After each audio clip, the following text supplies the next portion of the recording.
If you look at the business in this country, most of them, if not all of them, are cyclical to various degree. Certain businesses are, of course, more cyclical than other businesses.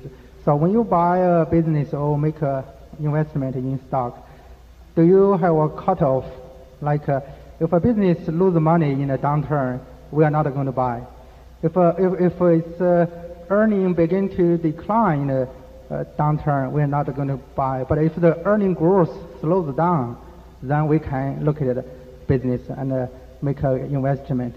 And also, when you buy a business, in terms of the current PE ratio, also do you have a cutoff? Let's say if its PE ratio is more than 15, 16, we are not going to buy the business no matter how much the earning may grow in the future.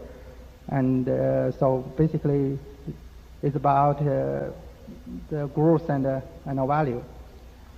Yeah, we have, to answer your question directly, we have no cutoff whatsoever.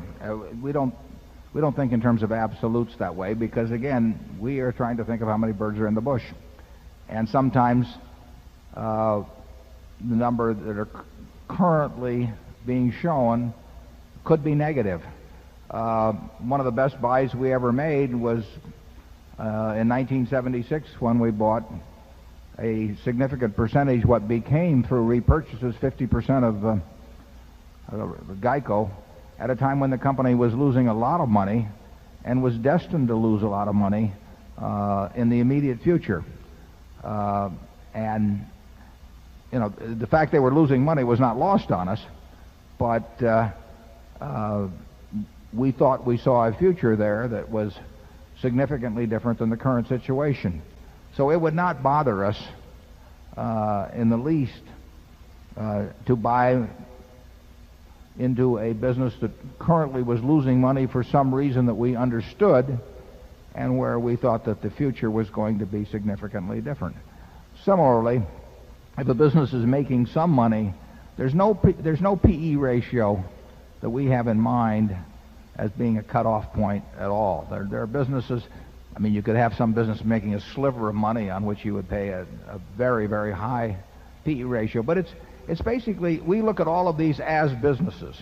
We are, for example, at Executive Jet, NetJets, we're losing money in Europe. Well, we expect to lose money in Europe getting established. So does that mean it's a bad thing to buy 100% of if you own the whole company, or 3% of if Executive Jet was a public company and you were buying into it?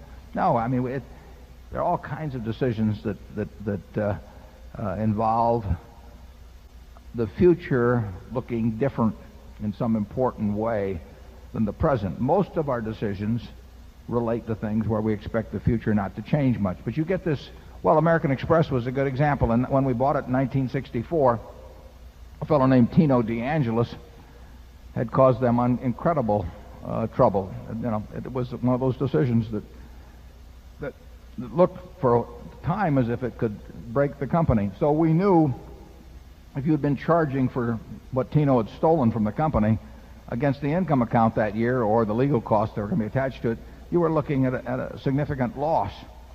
But the question was, what was American Express going to look like 10 or 20 years later? And we felt very good about that. So there are no arbitrary cutoff points, but there is that focus on how much cash will this business deliver, you know, between now and kingdom come. Now, as a practical matter, if you estimate it for 20 years or so, the terminal values get less important. So, but you do want to have in your mind a stream of cash that will be thrown off over, say, a 20-year period that makes sense discounted at a proper interest rate compared to what you're paying today. And that's what investment's all about. Charlie? Yeah, the answer is almost the exact reverse of what you were pointing toward. A business with something glorious underneath, disguised by terrible numbers that cause cutoff points in other people's minds, is ideal for us if we can figure it out. Yeah, we've had a couple of those in our history that have made us a lot of money. I mean, we don't want to wish anybody ill, but... Oh, I wouldn't go that far. Okay, well, Charlie...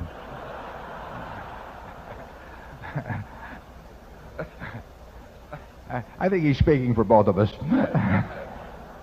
Warren Buffett emphasizes that Berkshire Hathaway does not rely on rigid cutoff points or absolute criteria for investment decisions. Instead, the focus is on the potential future value of a business, even if current earnings are poor or P/E ratios are high. Buffett highlights that some of their most successful investments came from recognizing the future potential of companies despite temporary setbacks or unfavorable conditions. The key is to evaluate the long-term cash flow potential and intrinsic value of a business rather than short-term metrics.